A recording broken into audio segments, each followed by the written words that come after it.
함께 나눌 말씀은 사무엘하 6장 10절에서 15절 말씀입니다. 사무엘하 6장 10절에서 15절 말씀을 함께 교독하도록 하겠습니다. 다윗이 여호와의 궤를 옮겨 다윗성 자기에게로 메어 가기를 즐겨하지 아니하고 가드 사람 오베데돔의 집으로 메어 간지라.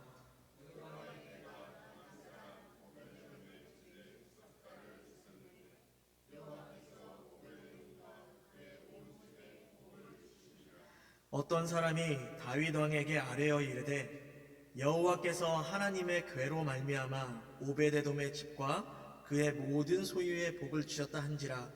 다윗이 가서 하나님의 궤를 기쁨으로 메고 오베데돔의 집에서 다윗 성으로 올라갈새.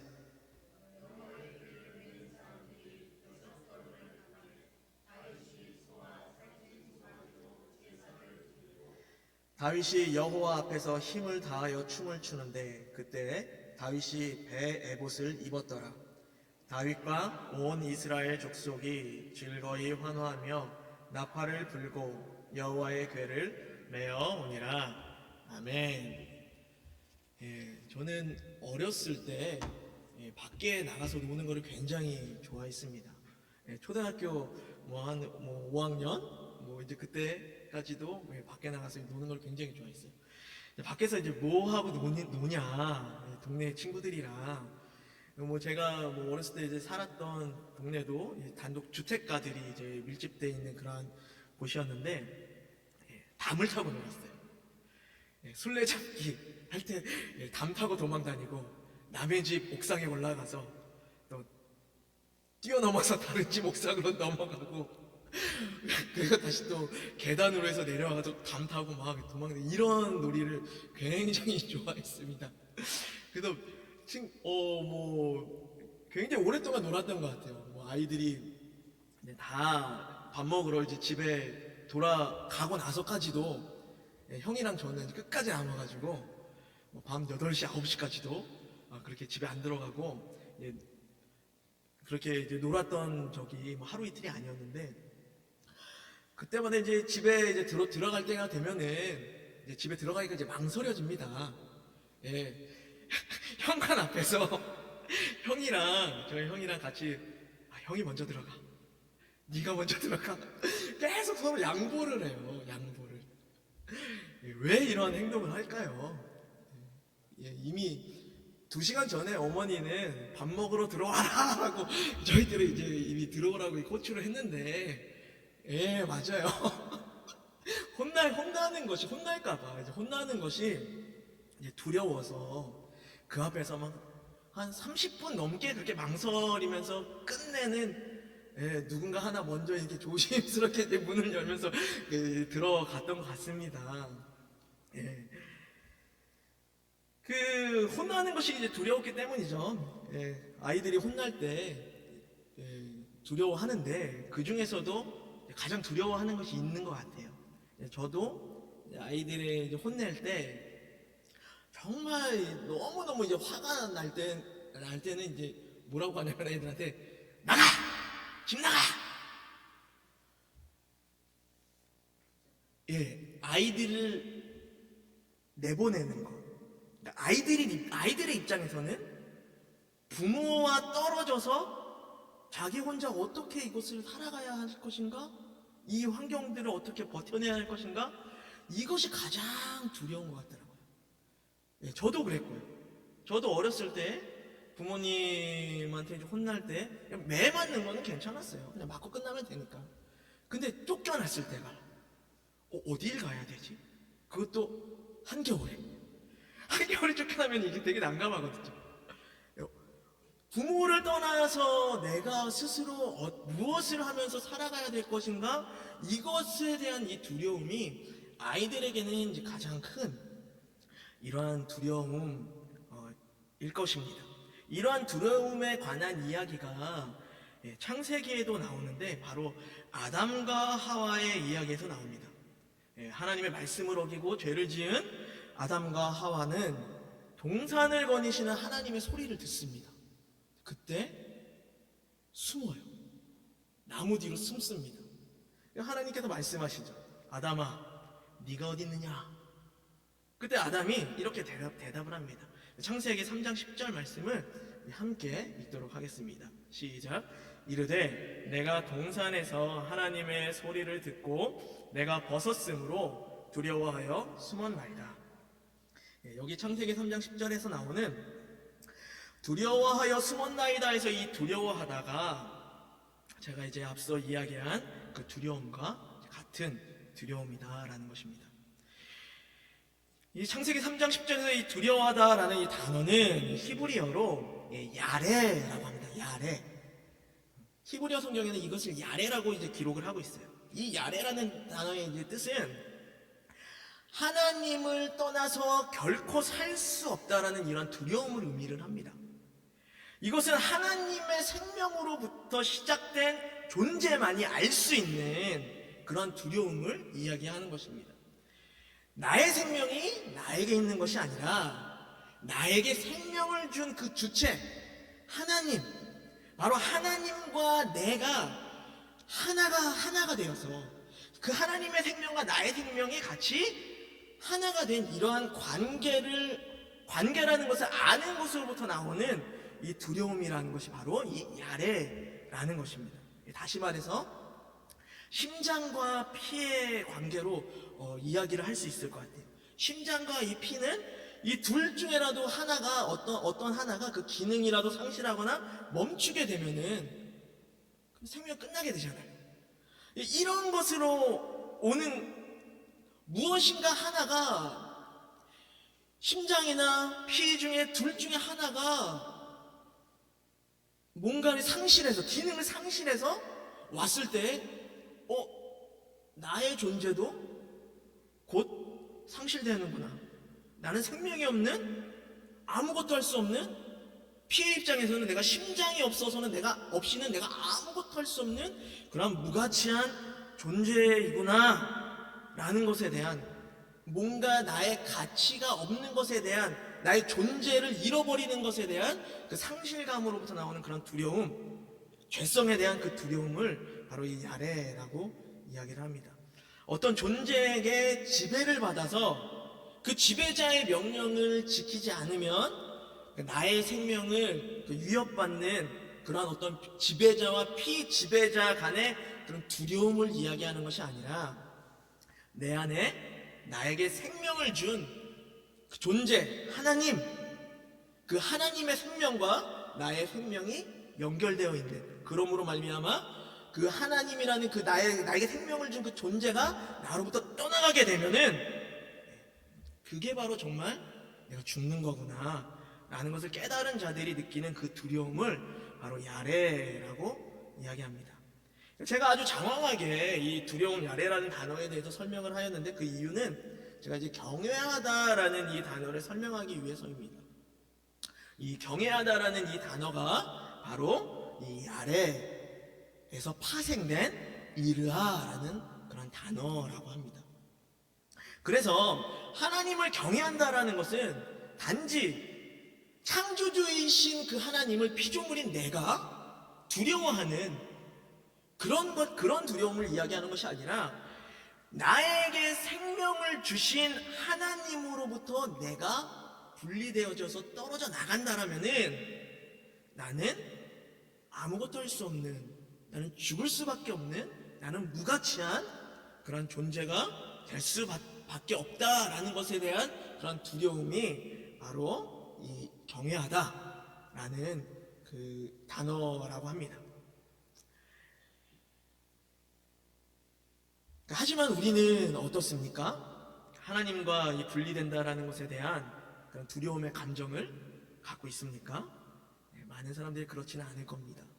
왜냐하면 이미 우리는 어른이 되어서 너무나 오랜 세월을 지내왔기 때문에 어렸을 때 가졌던 그 부모와 떨어져 사는 것에 대한 그 두려움의 감정이 사라졌기 때문에 저희는 하나님에 대한 그런 두려움의 감정이 많이 없는 것 같습니다. 그래서 하나님을 경외하는 마음은 우리가 어렸을 때 가졌던 이 두려움의 감정을 회복하는 것에서부터 시작하는 것입니다. 오늘 본문 말씀인 사무엘하 6장에는 언약궤를 맡아서 관리했었던 두 집안의 두 집안이 나옵니다. 한 집안은 20년간 이 언약궤를 보관했었던 아비나답이라는 사람의 집안이고, 또 한 집안은 단지 3개월간 이 언약궤를 보관했었던 이 오벳 에돔이라는 사람의 집안입니다. 이 언약궤가 그러면은 어떻게 해서 이 두 집안으로 이제 흘러갔을까요? 이 당시로부터 이제 20년 전에 엘리 제사장, 사무엘이 어렸을 때 성전에서 지낼 때 그 성전에서 제사장으로 있었던 그 엘리 제사장이 이스라엘의 사사로 이스라엘을 다스리고 있었을 때 블레셋과 이스라엘 전쟁에서 이 언약궤를 블레셋에게 빼앗겨 버립니다. 근데 이 블레셋 사람들은 자신들이 섬기는 그 신인 다곤이라는 그 신이 이스라엘의 신인 그 여호와 하나님보다 더 강한 신이다라고 막 기뻐하면서 그 언약궤를 다곤 신상이 있는 그 신전에다가 그것을 갖다 놓습니다.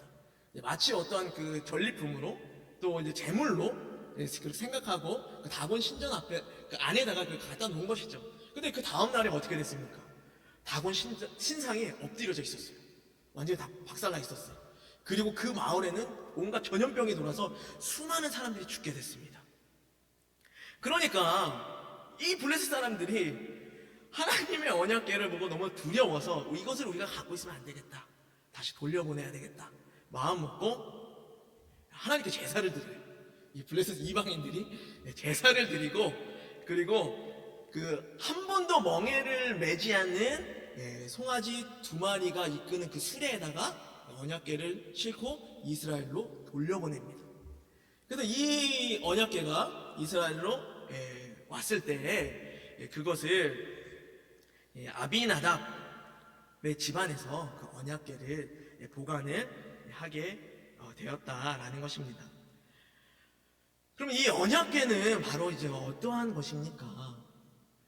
이스라엘 백성들이 출애굽 후 광야에서 40년 동안 생활을 했을 때 이스라엘 사람들이 머무는 그 진영의 한 가운데에 자리 잡고 있는 하나님의 그 임재의 상징으로 한 가운데에 자리 잡고 있었던, 그리고 언약궤를 메고 전쟁에 나갔을 때 모든 전쟁에서 승리를 하고, 그리고 하나님의 약속의 땅인 가나안 땅에 들어가기 전에 그 가로막고 있었던 장애물이 무엇이었습니까? 아주 큰 요단강이 바로 그 이스라엘 백성들 앞에 가로막고 있었는데, 언약궤를 맨 제사장들이, 레위인들이 요단강을 밟자 요단강이 갈라지게 되는, 수많은 이적을 일으키고 원수를 물리쳤었던 그러한 이 언약궤가 아비나답이라는 사람의 집에 무려 20년 동안 있었습니다. 20년 동안. 그런데 그 언약궤가 20년 동안 그 집에 있었음에도 불구하고 그 아비나답의 집에서는 아무런 일도 일어나지 않았습니다. 어떤 축복도, 하나님의 그 축복도 있지가 않았다라는 것이에요. 왜 그랬을까요? 오히려 그의 집의 아들인 그 우사가 그 언약궤를 옮길 때, 다윗성을 옮길 때 그 언약궤를 손으로 잡아가지고 그 자리에서 죽게 됐잖아요. 그게 아비나답의 아들이었습니다. 우사라는 사람이. 이 사람들은 또 레위인의 집안이었어요. 하나님의 언약궤가 20년 동안 있었음에도 불구하고 축복은커녕 오히려 자식까지도 죽게 되는 그런 저주가 있었던 그 이유는, 그 집안에는 문제가 있었다는 것입니다. 그 문제가 무엇이었을까요? 그 원인은 그들은 하나님을 경외하지 않았기 때문입니다. 하나님을 경외한다라는 것은 하나님의 말씀에 순종하는 것과 깊은 관계가 있습니다. 나답의 집안은 레위인의 집안이라고 했습니다.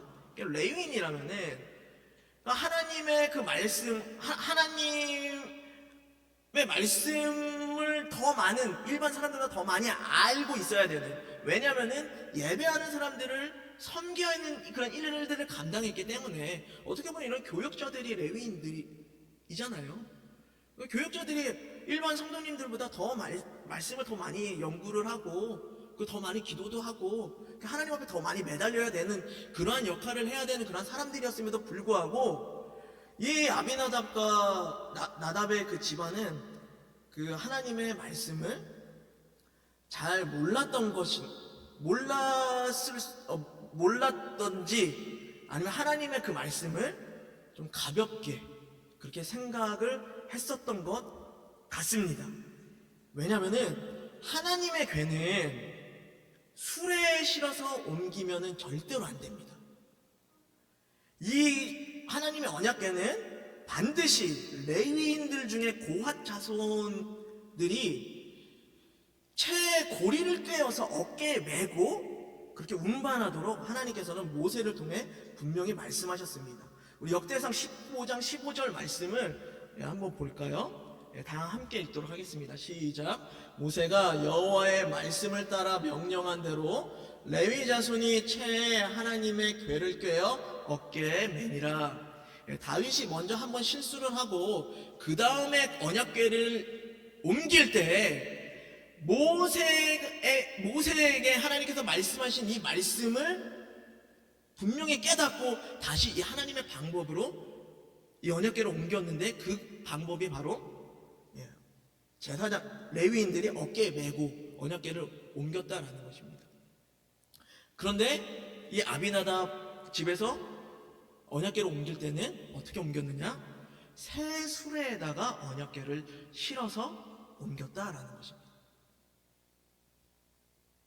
레위인 집안의 사람이 하나님의 언약궤를 옮기는 방법을 몰랐다라는 것은 하나님의 말씀을 굉장히 가볍게 생각을 했었다.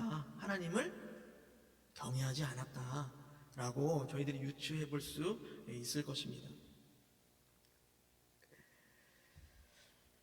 반면에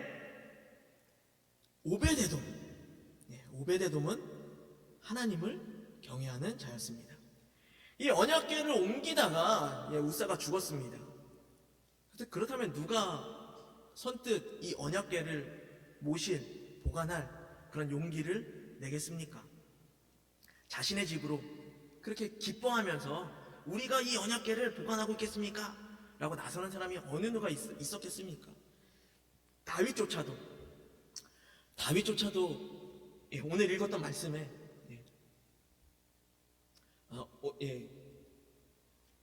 9절 말씀에 읽진 않았지만 9절 말씀에 다윗이 그날의 여호와를 두려워하여 이 사건이 있고 나서 우사가 죽는 사건이 있고 나서 다윗도 두려워했다라는 것입니다. 어떻게 이 언약궤가 나에게 올 수 있겠습니까? 포기했다라는 것이에요. 그럼에도 불구하고 오베데돔은 그 언약궤를 자신의 집으로 기쁘게 맞이하였습니다. 왜냐? 오베데돔은 하나님을 경외하는 자였기 때문입니다. 하나님을 떠나는 것이 두려워서 늘 하나님과 함께 있고 싶어 했었던 사람이 바로 오베데돔이라는 것입니다. 그러나 오베데돔의 하나님을 경외하는 마음은 여기에도 그치지 않습니다. 역대상 26장에는 성전의 문지기를 담당하는 사람들을 기록해 놓았는데 여기에 오베데돔과 그의 자녀들의 이름이 기록되어져 있습니다. 이것은 우리가 어떻게 해석을 할 수 있느냐? 오베데돔은 언약궤가 이제 3개월 동안 보관했던 그 언약궤가 자신의 집에서 다윗성으로 이제 갔을 때 예루살렘 성전의 문지기라도 좋으니 언약궤와 가까운 곳에서 살기를 바라는 이 마음으로 오베데돔은 언약궤를 쫓아서 예루살렘 성으로 이주를 하지 않았을까? 그래서 그곳에 성전 문지기로 지내면서 언약궤와 가장 가까운 곳에서 내가 그렇게 평생 동안 살고 싶습니다. 이 마음을 가지고 성전 문지기로 자신의 모든 삶을 드리진 않았을까? 우리는 이렇게 해석을 할 수도 있을 것 같습니다. 이렇게 오베데돔은 자신의 삶의 목표가 오직 하나님을 경외하는, 하나님과 떠나서는 내가 결코 살 수 없습니다. 나는 무가치한 존재입니다. 그렇기 때문에 나는 하나님 곁에서 하나님을 경외함으로 늘 함께 살고 싶습니다라는 이러한 마음으로 자신의 삶을 하나님께 드렸기 때문에 단지 언약궤가 오베데돔의 집에 3개월만 머물러 있었음에도 불구하고 그 집안에는 아주 큰 커다란 축복이 있었다라는 것입니다. 이어서 다윗을 한번 살펴볼까요? 다윗은 왕이 된 후에 대내외적으로 안정을 다 꾀했습니다. 이제는 이스라엘의 평화가 왔습니다. 많은 나라들이 이스라엘을 섬기는 나라가 됐어요. 그러면서 이제 다윗이 가장 먼저 한 일이 바로 무엇이냐?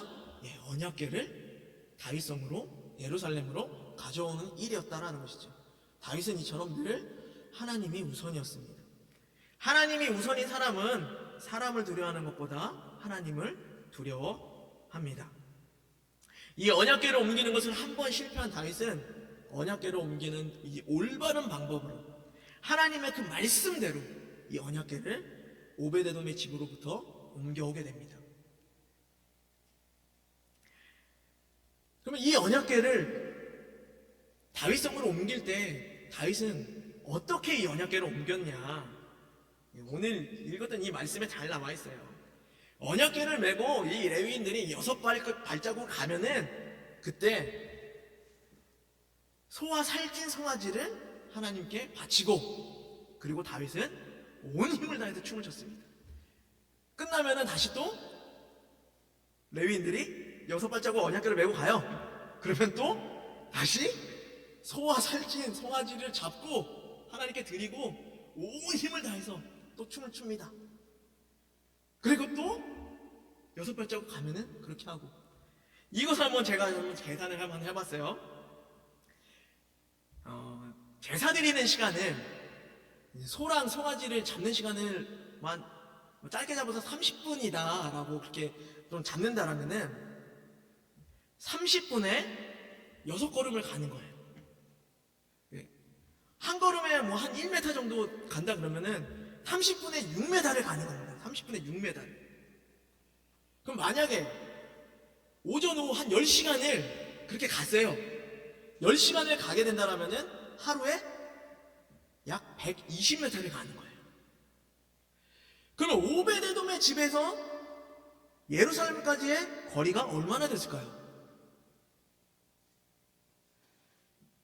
정확하게 기록에 나와 있지 않지만 그 첫 번째 모셨던 그 아비나답의 집에서 예루살렘까지의 거리가 약 13km 떨어졌다고 합니다.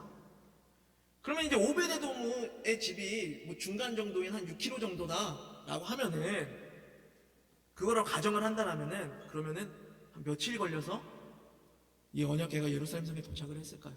제가 계산을 해보니까 6km로 잡고 계산을 해보니까 50일 나오더라고요. 50일.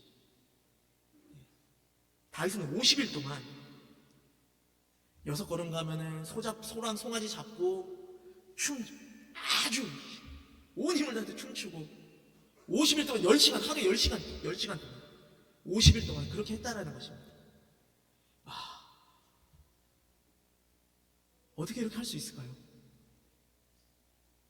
하나님을 경외하는 마음이 없다라면은, 하나님을 사랑하는 마음이 없다라면은 결코 할 수 없습니다. 이러한 일들은. 그리고 춤을 출 때 다윗의 춤은 어땠습니까? 14절에 보면은 여호와 앞에서 힘을 다하여 춤을 췄다.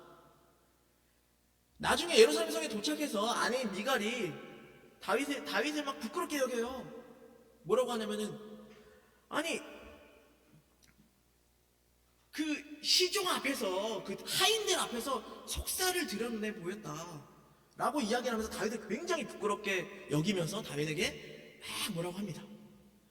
이 당시의 문화에서 어떤 이제 국가적인 행사가 있을 때 그 국가적인 행사가 있을 때 퍼레이드를 했는데, 그 퍼레이드를 할 때 가장 앞에 누구를 세웠냐면은 노예를 세웠다라고 해요.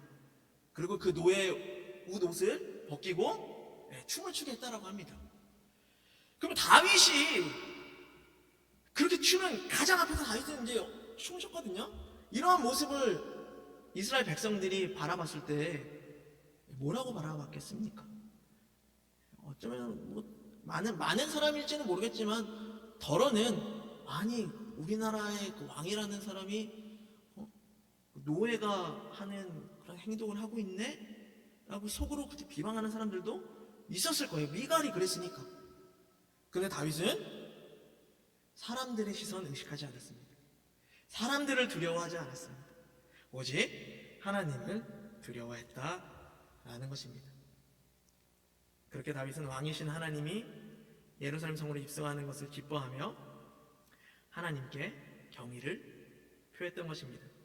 하나님을 경외하는 사람들의 삶은 이렇습니다. 그렇기 때문에 오베데돔은 큰 축복을 받았고 다윗 또한 아주 큰 축복을 받게 되었고 하나님의 마음에 합한 자다라는 그런 칭찬까지 받게 되었던 것이죠. 그렇기 때문에 우리 선하나님께 성도 여러분, 사람을 두려워하지 마시고 하나님만 두려워하십시오.